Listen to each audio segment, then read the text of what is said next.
So let's start with this session. Yeah, is this all that I'm we just have? gonna hand it over to you and go ahead. Yeah, that's right. No, I'm pretty sure more people People are will joining. come. It's just 1 minute in. So Yeah, I have no idea about how the time's going. Apparently, it's like they have like this weird daylight saving thing here. So we jump like an hour, and then now my like Indian calendar, Indian like clocks like all over the place. cool. So let's just start now, and I'm pretty sure people will start joining in the next 5 minutes. All right. So as a general thing, if anyone wants to like keep their cameras on or anything, you guys can do that. Um, if you want to, and if you want to like talk to each other, you can also do that. But then just if you want to have a discussion on this panel itself, you could also do that. Just let me know. Unmute yourself and say anything you want to. Do they have like a raise hand or something option here, or like how do they ask questions? They'll No, type it in the chat, and once your presentation is done, I'll ask you all the questions. Or all you right. would prefer the raise hand option? Yeah, for sure. The raise hand seems better. They could just ask it themselves. All right. Let's just begin then. So I'm Rishab, and I'm a freshman this year at the University of Warwick in the UK. I had applied to a lot of Indian universities. I have applied to law schools in India and a couple of liberal arts institutions. Uh, so that's something about me. And then I'm just gonna start with the presentation. So what's the university known for? So like generally, as a general rule, rankings don't really matter. Like generally, right? So it's something like rankings keep changing every single year. So it's like every university has like you have like an estimate a rank. Also, just generally, especially when you're looking for universities, look at their general ranking. So it's like you usually have these universities in like the top 10 in like the country, right?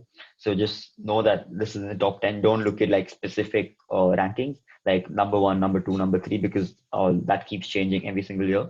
So it's like very hard to keep track of, and then you lose like touch with like what's going on. So just have like a basic idea about like where it is. But then genuinely rankings don't really matter as much. But then if you're looking from like an employability standpoint or something, it might suit your needs. And it's generally just easier for you to like for me, it was easier for me to get my student loan approved because you study at a higher ranking university. So, and you get a lower interest rate and everything. So it's kind of beneficial to have an idea about where the university ranks. But genuinely, it's not as important. So for me, especially when you're looking at universities in the UK, QS rankings aren't really used here. At least that's what I've noticed. You have like I think the Guardian ranks universities. You also have this thing called the complete university guide.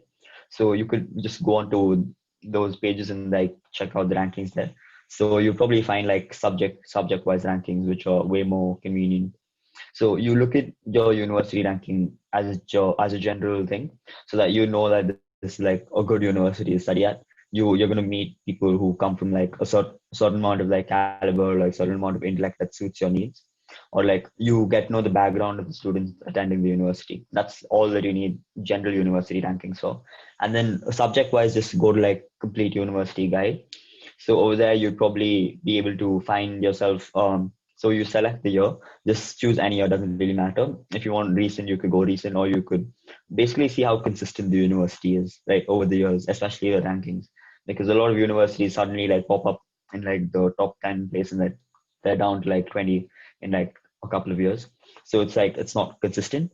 But so look for consistency and go subject wise. So it's like especially for my university, they're like top three for like politics and like economics. So it's like you look at what your university offers as a general perspective with like QS rankings or world rankings, and then you move towards something such as the complete university guide or the Guardian guide, and then you just like read something about the university and then check out their rankings. So a lot of people come here to do econ degrees because their economics departments like are world renowned, and then they just have like a really strong economics department. But then, as a general thing, I think even their politics and philosophy departments are really good because those are the only ones that I've had direct contact with. Their finance and I believe business school, like all the business degrees with like management and all of those degrees are also really good. They're all like world renowned and they have like really great funding. So yeah, that's that. And then the journey of getting in. So the reason why you apply to the UK is because it's just cheaper to apply to the UK. It's way more convenient to apply to the UK, and it's way easier to apply to the UK. So you just need a couple of things in mind, or keep a couple of things in mind. So you basically just need three things to apply to the UK, right? So the first thing would be your letter of recommendation. So all of this you have to, pester your school for. So just start doing that as soon as possible. Once you figure out you're going to apply to foreign universities, so you can get letter of recommendations from like a couple of people. I'm not sure how it works in every single school, but then you could get it from a couple of people. So you get to read them if possible, and then figure out which one you're going to send to the university. Your school usually has to upload this, or you could go through these free independent agents, who are completely free of cost. So they'd upload these documents for you. They just basically verify these documents and they're free. So like, that's what I went through because my school wasn't as responsive for me as like they were for some other students. So yeah, so I went through like a private person. So it depends on you, to be honest. If you want to go through your school and you believe your school is going to be competent enough with like handling all the documents, you should go through your school. Otherwise, you could always choose a private agent. So especially with things like grades, right? So you just need your predictive grades, you need your letter of recommendations, and you need a statement of purpose or your personal statement. So those are the only three things you need to apply to the UK, and it's relatively very affordable to apply to the UK. So you pay each individual. So you can apply to like 5 universities. So for each one, you pay a small amount. Compared to the US, it's really really small. So I think I finished up my application within, I have no idea. I was 25, 30 pounds maybe. That's all. So it's not at all expensive compared to American universities or any other university. So that's that. So especially with like grades, right? So my predictive grades weren't as high, but these universities they generally just don't. Your predictive grades are like a starting point for your conditional offers. So most of the universities have function through like a conditional like basis, right? So it's like you show them what your potential is, and then they give you a conditional offer, and then if you meet those conditions, your place in the university is like guaranteed, like they can't take away that place from you. So it just works on that basis. So at the beginning you just need to get yourself like a predictive grade sheet, so that your school has to provide you with one. So mine weren't high enough, they weren't that great. They were decent though. So they give you, so just make sure that you meet like some sort of personal benchmark that you have in mind. So I just wanted to, so I requested the school for something about 80% at least. My grades throughout school weren't high. They were just like borderline averaging around like 40, 50%. That's all that I had through school. But then if you start studying early, you should. It really helps you out towards the end. So try to study as soon as possible. Like try to start studying as soon as possible. Um, One thing about these like general Indian exams is that you could, in the end, just study for the last 3 to 4 months and then still ace them. Like that's what I did. I did the CBSE board, so I studied through January and February. I didn't leave my house for 2 months almost. I just sat and I studied. So you could do that for Indian boards. I'm not sure about the other ones, but yeah, that's what I did, and I got away with it. So yeah, but don't take my word for it. Like if you believe that you need consistent you know consistent input of knowledge, you should go for like studying on a daily basis. It's generally just better for you to like acquire the knowledge and then keep it for life, rather than just like sitting a couple of days before the exam and like trying to understand everything. Initiatives and extracurriculars. All right. So especially with things like initiatives and extracurriculars, right? So I actually had a lot of them, to be honest. I had like or like if you guys send me an email or anything afterwards, I could probably send you what do you say my statement of purpose. So you could see that I have like law internships, I have like social service, I have like all those things. But then uh, like none of those things really matter, to be honest. It's just, so the work that you do doesn't matter, but then it's how you express the work that you've done that matters. if that makes sense. So it's kind of as if what you've done, if you're not able to express what you've done effectively, it doesn't matter at all. So it's kind of like that. So it's very so let's say I did like the smallest thing ever, but then the way that I express it like blew their mind. It's like so let's say I did science, right? So I explained myself in like the statement of purpose, saying that so everyone was just like, why are you doing science if you're going to apply for like an arts-based degree? So especially with something that you use the methods of the scientific method of like approach like experiments and all that, and I explained it in like a political science or more arts-based method where you could use the same techniques and then reach to a different conclusion with like arts-based streams with like ideas and like public policy and things like that.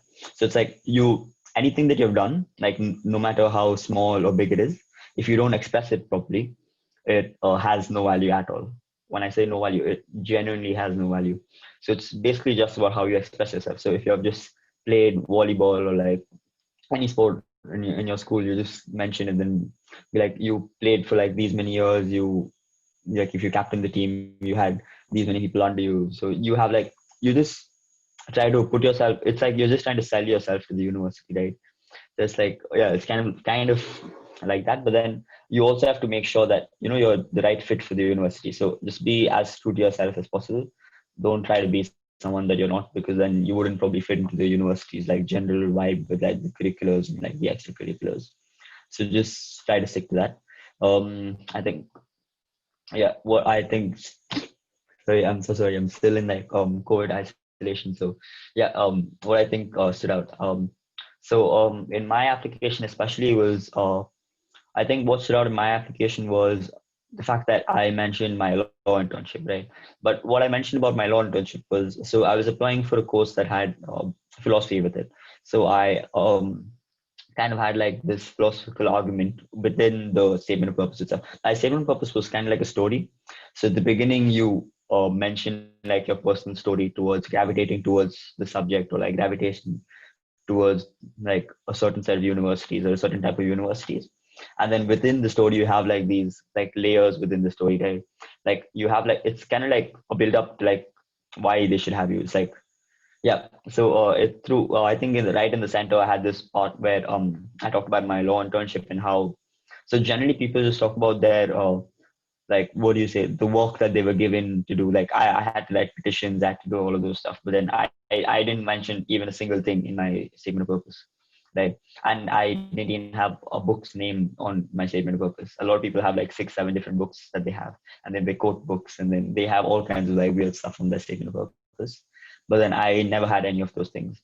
So my statement of purpose had this like one line where it was just like through the legal internship, right? I was able to learn this massive difference between you have just like you have this quote where justice is like two sides of the same coin. In the sense, you have one side that says justice delayed is justice denied, and then the other side it's like justice hasn't is like justice lost. If you like speed up the process too much, you lose justice. But then if you delay, you also lose justice.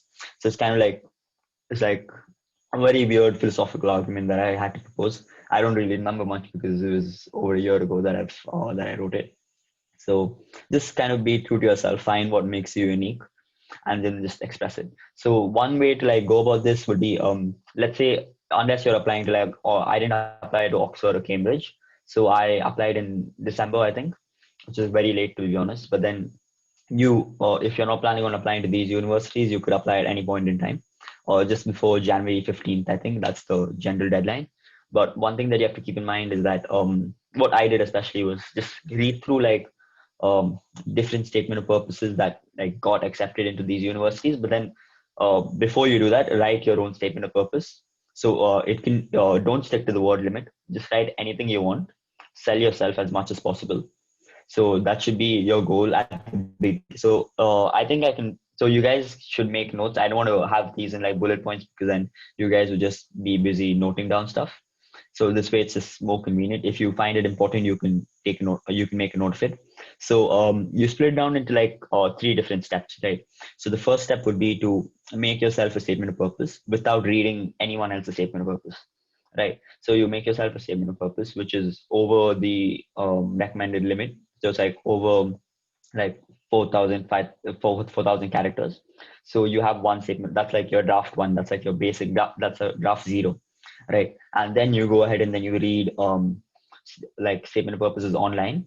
You would find various ones online. So you just read through them, like the ones that got accepted into the university where you want to attend, or like always aim higher also, right? So just read like the best statement of purposes that you can find. You'll always find that they have like a sense of story to it. So you get an idea about like what universities are really like. So once you get that, you can kind of like try to edit yours in a way that suits that kind of vibe. So once you're done with that, so it's kind of like you're still sticking to what you want, but then you're just molding it in such a way that the university likes it.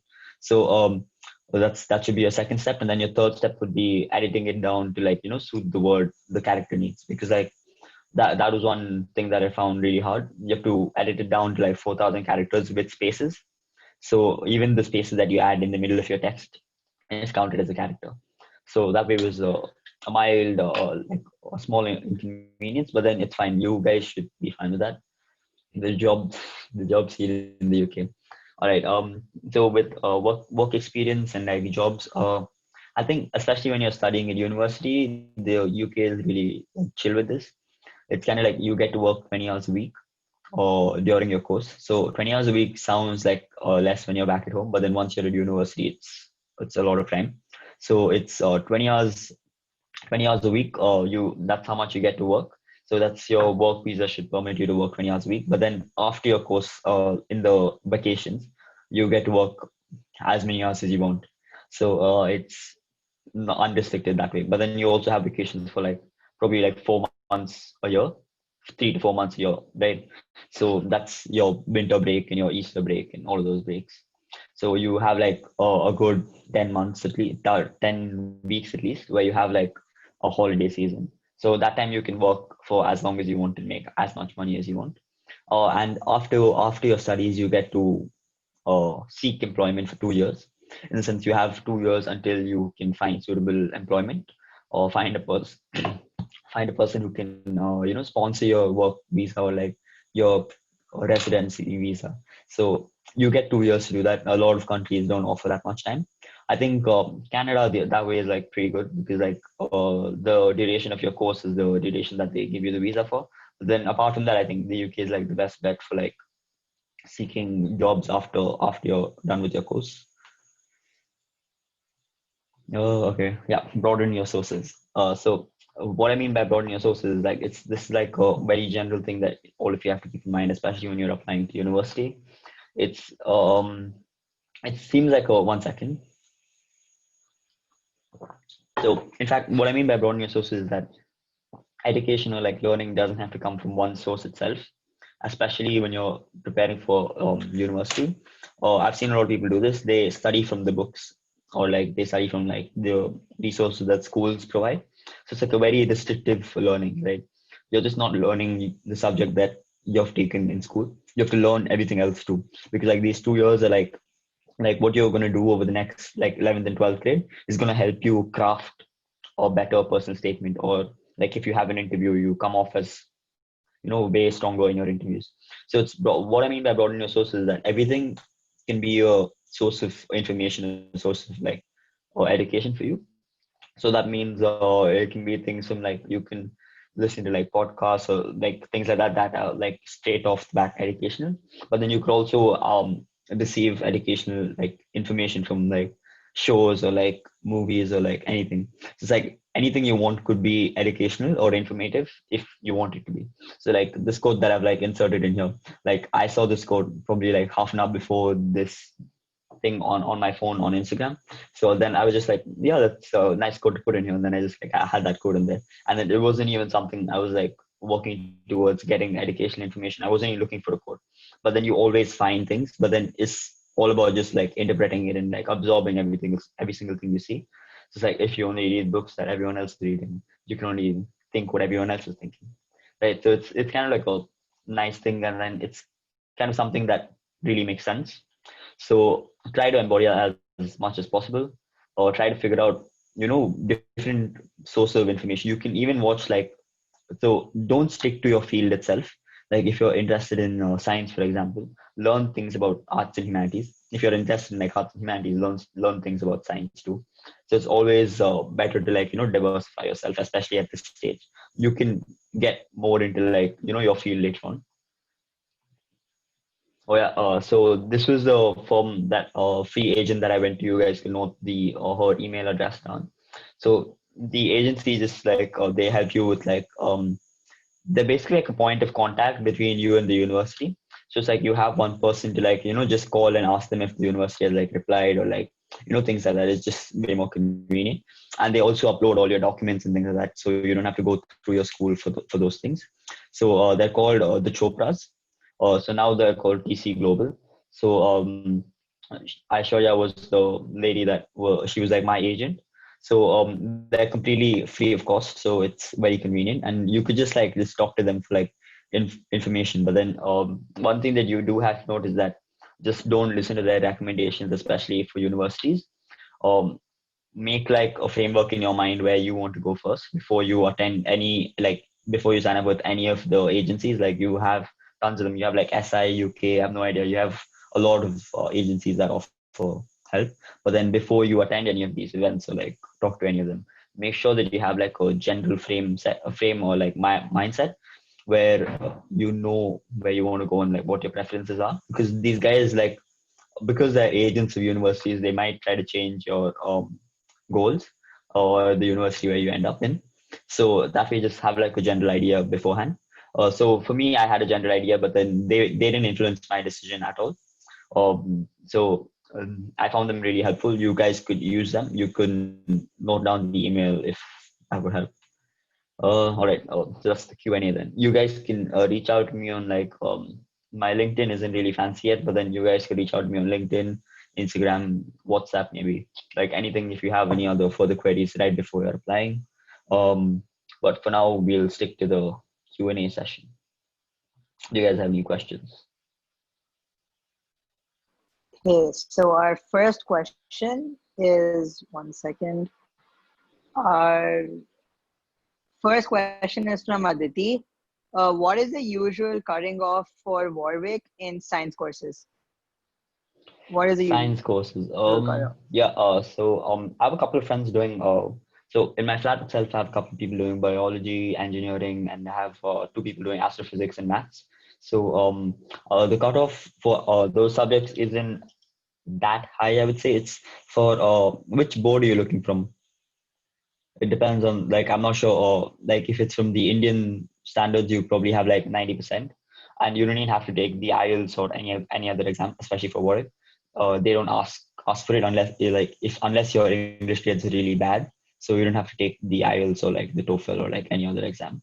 So yeah, what is the usual cutting off? So it's probably like you have like you have the A levels one, right? But just check it up online for your course specific ones. You probably have like A star, AA, or like the A level one, right? So I'm not sure because I haven't done A levels, but then it should be something around like 90% with like Indian curriculum. And you have like subject specific ones. So let's say you're doing physics, right? You have to get like 90% in like physics and maths because like that's like a supporting thing for physics. So it depends on the kind of course you're applying to. It depends on which science course you're applying to. So yeah, apart from that, I think they're like really good with like science departments too. Q&A second half. Okay. What's the next question then?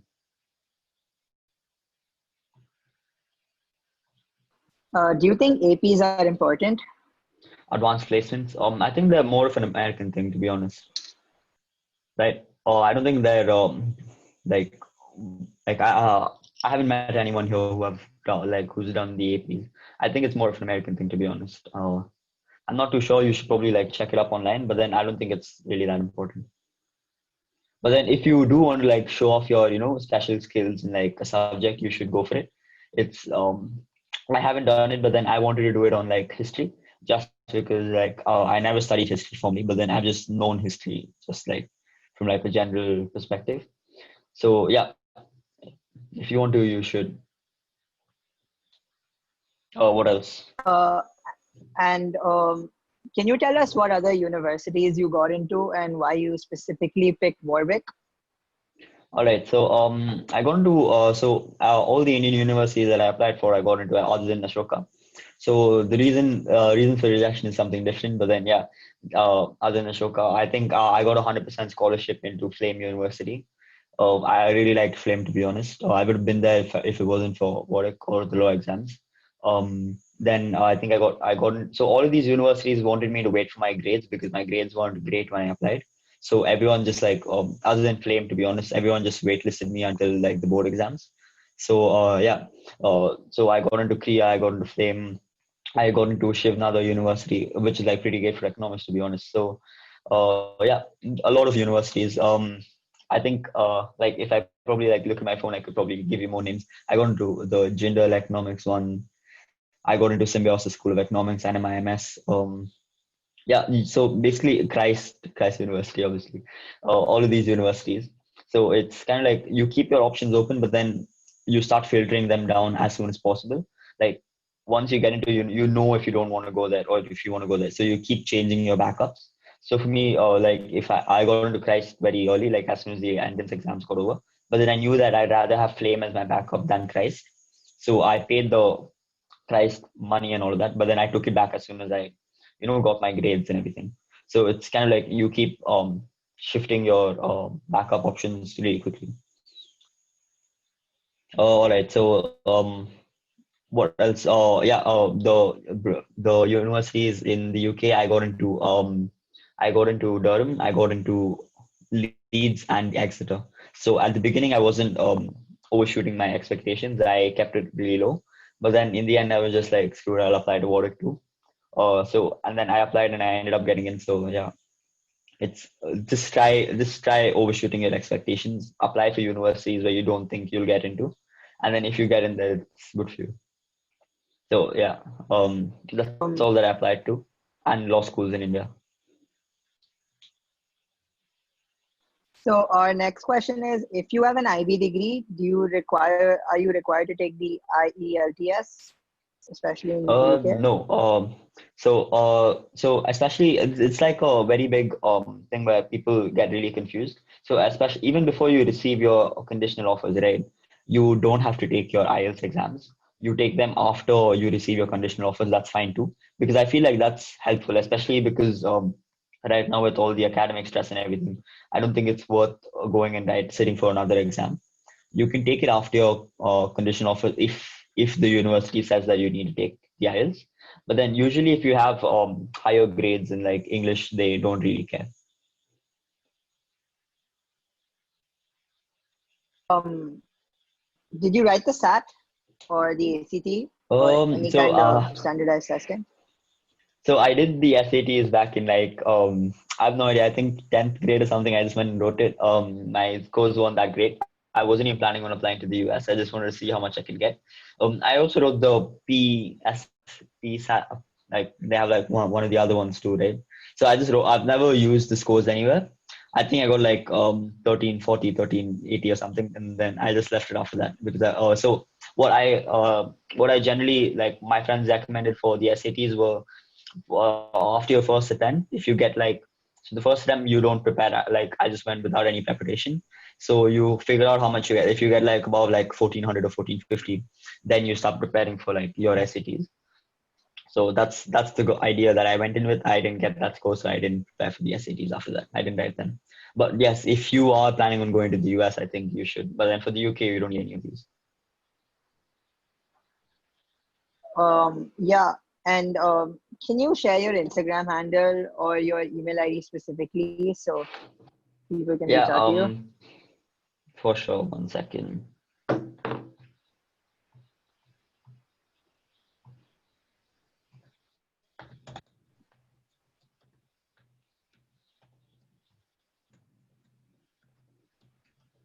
Another thing that you guys could get started on as soon as possible would be like your LinkedIn profiles because I started mine really late and I've just been like pushing the deadline again and again and I haven't gotten to like completing it. You guys should ideally have like a working, functioning LinkedIn. It would be like helpful for you guys, like especially with like keeping track of like where your friends are going, or like having like a sort of network in place. It'd be very useful for you guys like in the long run. Oh yeah, what Um, else? I also had a question. So, did you get any scholarship or a grant from the University of Warwick? Oh no. So the thing is, the UK is like really picky with like scholarships, especially I feel, unless you're like applying for like a sports scholarship. But then for international students, it's really hard to get scholarships here. But on the other hand, I feel like it's easier to get scholarships in the US. Like at least that's what my friends have told me. But you get so I'm here on a student loan. Student loans are very expensive. So if you're, I think from next year onwards, though, they're starting international scholarships at Warwick for Indian students especially.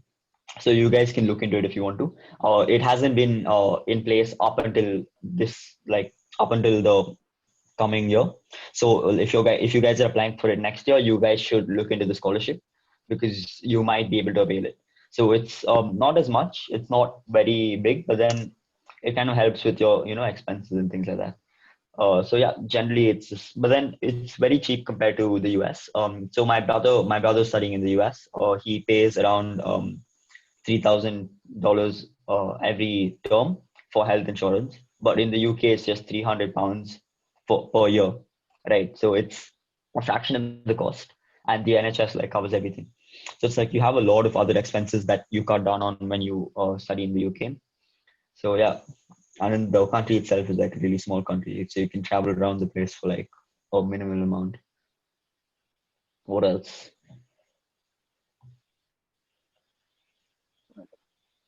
Yeah. Do you have any other If questions or anyone like? else has any questions, just feel free to unmute and ask.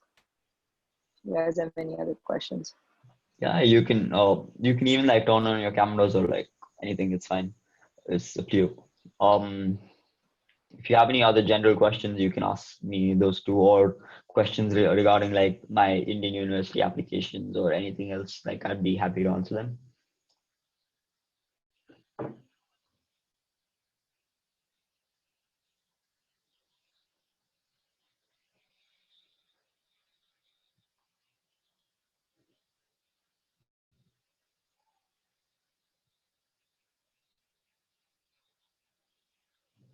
Is that all?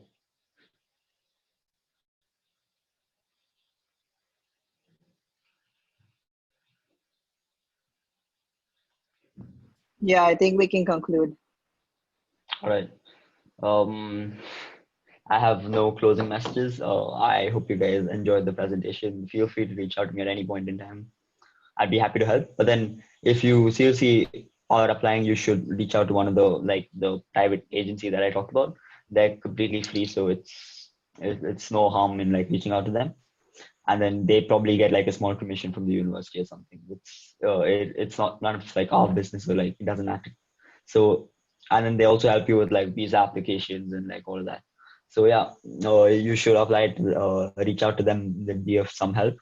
I think that's all. That's all the closing messages that I can provide. I hope you guys like the presentation.